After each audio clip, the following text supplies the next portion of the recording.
सुप्रभातम शिशु भाई भौणी माने आज आम पढ़ेबा तृतीय श्रेणी हिंदी भाषा सोपान बहीर पाठ 12 औ की मात्रा। तो चलो पढ़िबा। फौजी, चौकी, मौसी, सौदा, नौका, कौआ, पौधा, मौजा, गौरी, दौड़, औरत, मौसम, खिलौना, गौरव। फौजी देश के लिए लड़ता है। चौकीदार रात को चौकीदारी करता है। मेरे मौसा जी फौज में काम करते हैं। गौरी के घर में एक नौकर है। गरम गरम पकौड़ी खूब खाता है। मेरे पास बहुत सारे खिलौने हैं।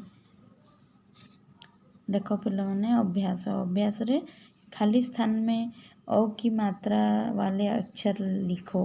तो जेपरी ज देछि ज अगर हम कौन लगेले बाकीटा पर फौजी, कौआ, औरत, खिलौना, पौधा, दौड़, मौसम, पकौड़ी, गौरी, चौकी, गौरव, नौकर।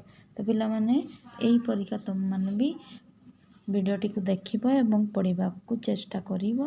खातारे मु लिखि देछि सेथे मध्य अर्थ सहित ओडिया अनुवाद मध्य लेखाइछि। सब जिनस सही परि भाबरे देखिकी पढ़िबो। धन्यवाद।